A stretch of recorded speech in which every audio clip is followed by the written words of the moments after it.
This is Between the Uprights. Football is life. The rest is just details. Here are your hosts, Joe, Matt, and Chris. Here we are again on Shitting on the Jets. Just kidding. This is Between the Uprights. But shitting on the Jets is something we like to do here. And you know what? It's kind of hard not to when you fire your head coach because you think he's the problem. And then you find out, nope, not true. So your GM brings in Devontae Adams, and he's like, that's going to fix everything. Nope, that's wrong. Guess what, GM? You're fucking out of here too, bud. Get out of here, buddy. And now there's talks of benching your 41-year-old coming off a torn Achilles quarterback because your season's fucking done. All right. And if that doesn't just totally epitomize what it is like to be a Jets fan watching the Jets organization implode itself continuously because your ownership is shit, I don't know what does. But here's the best part about that, right? So not only does that happen, you've clinched your 9th losing season this year. Congratulations, Jets fans. We know you're a model of consistency and everyone loves it. Had 110 yards in the first quarter and 2 TDs of your last game, and then 56 yards a quarter after that. Absolutely fucking garbage. Didn't score an offensive touchdown at all. You blew 2 14-point leads and then had 8 fourth quarter penalties, including a too many man penalty where your punt returner didn't even realize that the Seahawks offense was still on the field and ran out there to join the defense. Yeah, baby. And then, if not just the coup de grace, the icing on the cake, throw the balloons and the confetti in the sky, baby, DJ Reed takes to Twitter and complains about the refs.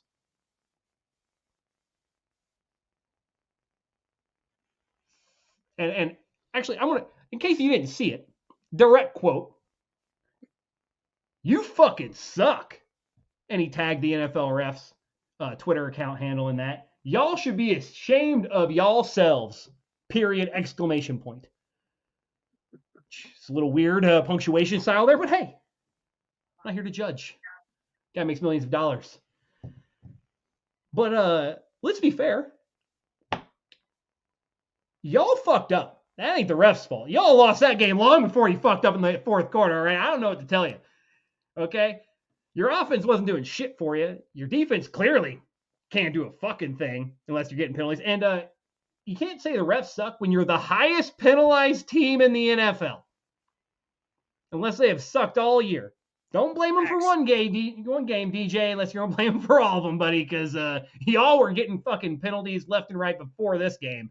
And just because you lost and you feel like it was because of the refs' fault, no. It's because your team sucks.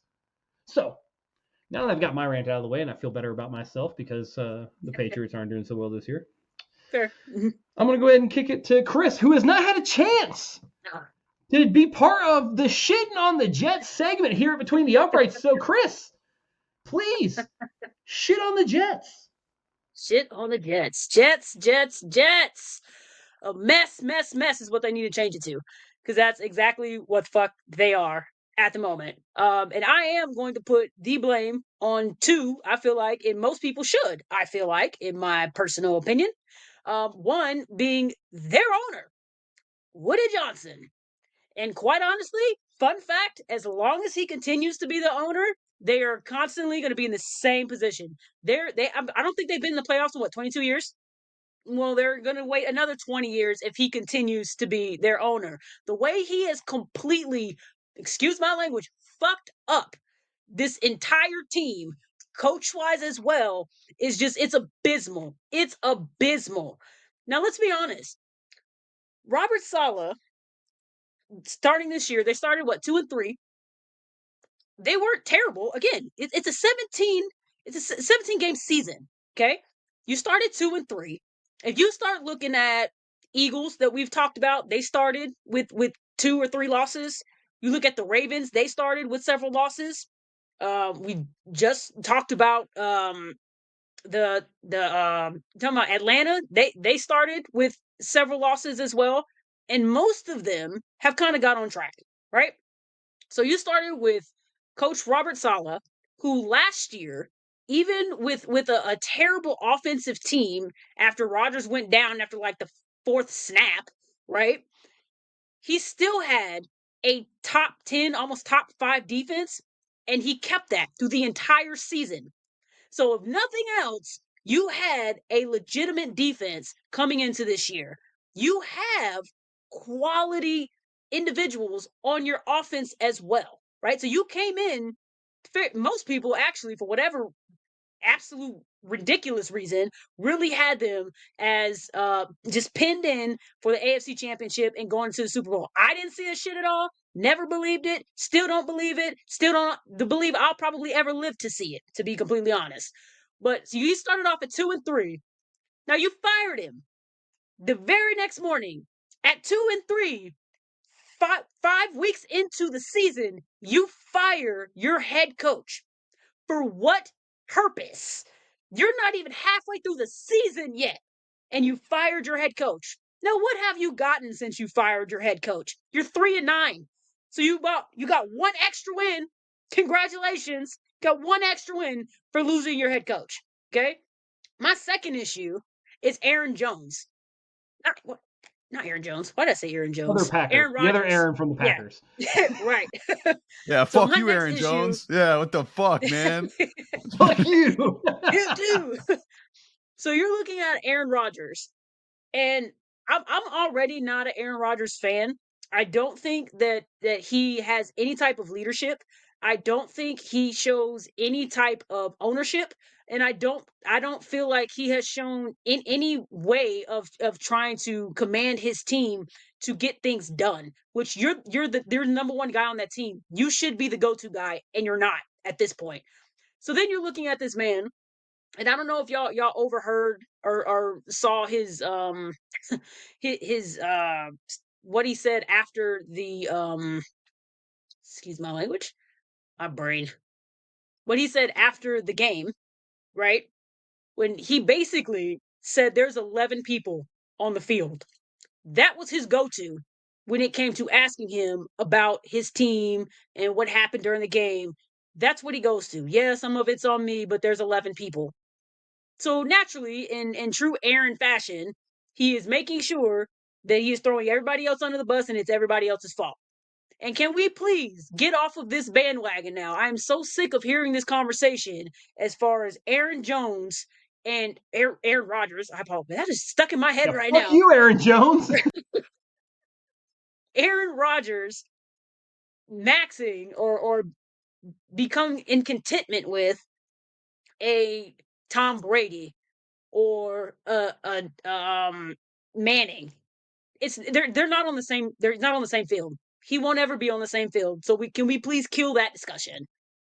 But as far as the Jets, they have just completely and utterly just dismantled their entire team. I don't see when you look at the sidelines, when you look at the what they're saying after the game, you don't see anybody that's fired up. You don't see anybody that really wants to talk.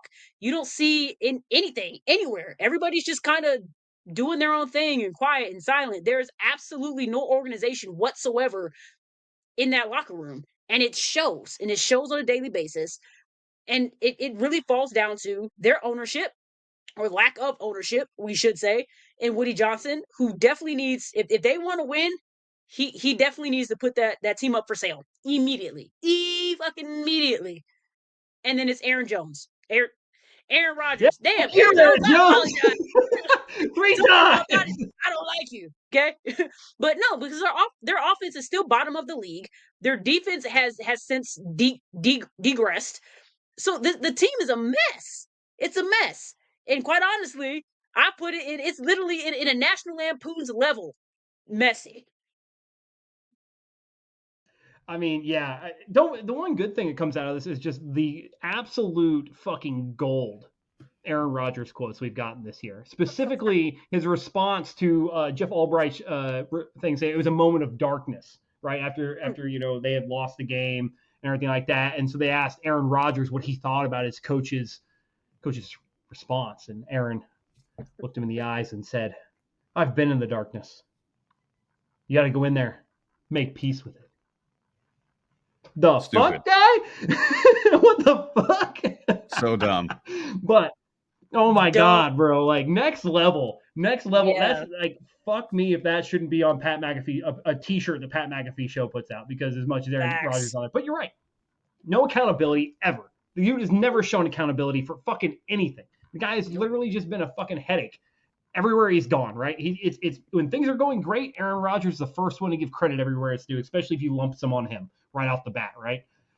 However, when things go bad, Aaron Rodgers gets your fucking coach fired, gets your GM sent out of town, and then gets benched. So, hey, Matt, it's our favorite time of the year, buddy. It's our favorite time of the year. The best gift we can get, you and I, a chance, an opportunity to shit on the Jets, baby. Take it away. Well, listen, man, to take the people behind the scenes here a little bit between the uprights. When we record either 3 or 4 segments at once, and then we kind of put them out sporadically throughout the week. And so this is our last segment that we're recording for today.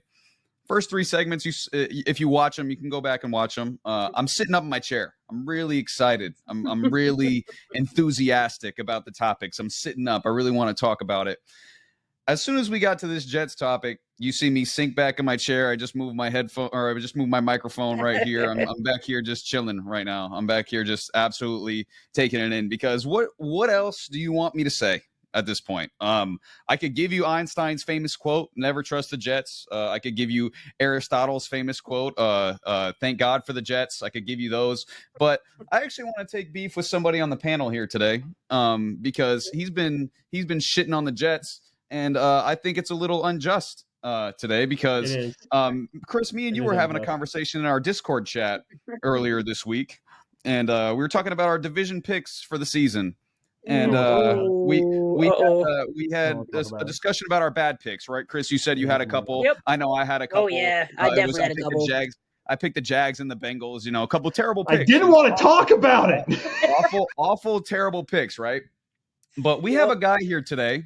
I won't name any names, but Joe over there, I looked at his picks, just so happened to look at him, and he's been doing all this shitting on the Jets and talking about you can never trust the Jets, blah, blah, blah, blah, blah. Sure enough, when you look at this man's division picks for the year, AFC East, I'm looking at it right now, at Joe C on Discord, picks the New York Jets to win the AFC East. So, Joe, I'm going to give you a chance to explain yourself right now, my friend. How on earth, after seeing everything that you've seen from the New York Jets in the history of the New York Jets, could you possibly trust and defy Einstein's logic of never trust the Jets, defy that logic, and trust the Jets to win the AFC East? How could you possibly do that, Joe?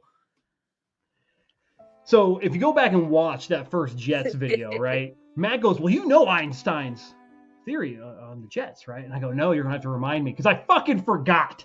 All right? That's why I picked him. You know what? I never fucking got me, all right? Now, Jets fans, the one good thing is that as a Patriots fan, I now know how you feel. I've lived the life of a Jet. Like, one season, and I was already fucking done with them. Learn from me. Learn from my mistakes. Get out while you can. I know Jets fans at work. One of them's like, well, I might as well start rooting for a real New York team. He's watching Buffalo now. Mm-hmm. Another one says, I'm not watching football anymore. I'm only playing fantasy. There you go. Right?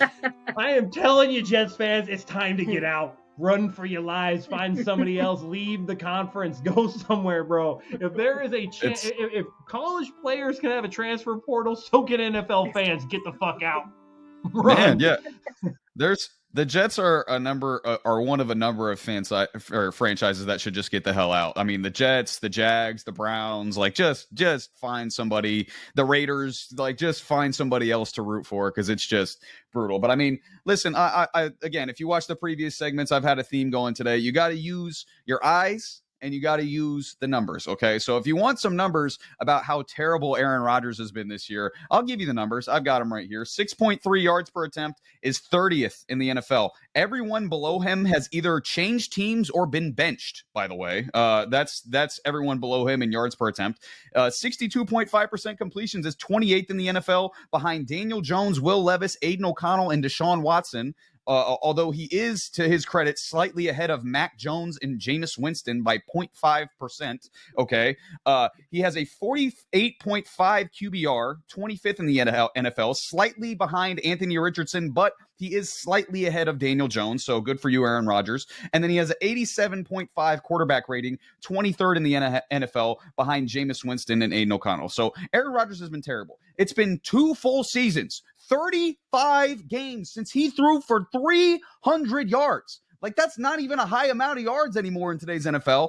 300 yards. It was week 13 of 2021 was the last time this guy threw for 300 yards. But when these guys got Davante Adams, we got on here, we had another video. It was, what's the more impactful trade going to be, Davante Adams or Amari Cooper? I got on here and I said Amari Cooper. And everyone's like, oh, no, it's not going to be Amari Cooper. Sure enough, when targeting Davante Adams this year, 31 catches on 58 targets. That's 53% of completions when targeting Davante Adams this year. So again, everyone's talking about, you get Davante Adams back. The connection from Green Bay is going to take over.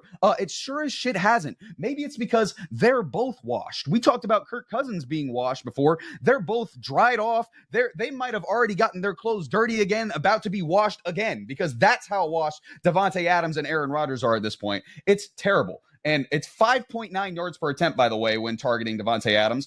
Aaron Rodgers and Allen Lazard has been a more prolific combination this year when you look at all of those numbers. And by the way, when they got Davante Adams, they went from the 22nd offense in the league, both in yards and points. It's obviously not great. 22nd is bottom third of the league. 304 yards per game, 18.8 points per game. With Davante, they went to the second worst offense in the league in yards. 278 yards per game, only behind the Jacksonville Jaguars. That's the only team that, the only ahead of, I should say, the Jacksonville Jaguars. They're also 24th, 9th worst in points per game, but basically the same as before Davante, 18.7 points per game. But at least their passing game got better, right? Actually, no, it did not. They averaged less yards by 27 less yards with Davante Adams than they had before Davante Adams. So again, everybody thought Davante Adams was going to come in and save the day. He ain't saving the day. It's not happening. The day is over. It's the next day. Move on. It's just not happening with Davante Adams. And Chris, to your point, again, you fire Robert Saleh after a 2-3 start. Okay, whatever. I don't think Saleh was a great coach. I don't agree with him being fired. But yeah, let's say you do it. Let's say Jeff Ulbricht's the next guy, right? Sure enough, Robert Saleh, they're 2-3. Their defense points per game was 17, 5th in the NFL. Since firing Saleh, they're 1-6. Their defense's points per game has gone to 26.1. They're 24th in the NFL. So literally nothing that you have done with this Aaron Rodgers team has gone well. Nothing that you are going to do with this Aaron Rodgers team is going to go well. Nothing that you're going to do as a Jets franchise, like you talked about, Chris, with Woody Johnson as the owner, is going to go well, because he is the worst owner in professional football, and it is not even close. So yes, it is so easy to shit on the Jets. I could have sat here and shit on the Jets for a year and a half, because that's how easy it is to shit on the Jets, because there's everything. It's everything. It's literally everything with the Jets. So yeah, I mean, what else do we even need to say at this point? The Jets are the Jets, and they're always going to jet until the Jets don't jet no more. I mean, what do we got to say? It's just crazy. God damn. That's almost a straight up rap right there. The Jets are the Jets. My God, that was smooth. Didn't even stutter. Didn't fuck up a single word. Just flowed it, man. Some Eminem style shit. Boom mic out, bro. Well, they call me. Hey man, that's what they call you. Boom mic out. All right, got it. I'll get the nameplate changed. But Mike dropped mad over there. Fuck yeah. I mean, but hey, Jets fans have known this for a while, and the ones that say they don't are just in denial. Wow, that was a bar. Nice. Yeah, that was a bar. Nice. Thank you. One. Thank you. Fuck. All right. No, but I mean, hey, you did all this work. You saw it coming. I said it when they got Aaron Rodgers. He could have had Lamar Jackson. Hell, the only thing I got to say now is thank God you didn't get Lamar Jackson. Could have ruined his ass too. For real. This has been Between the Uprights. Football is life. The rest is just details.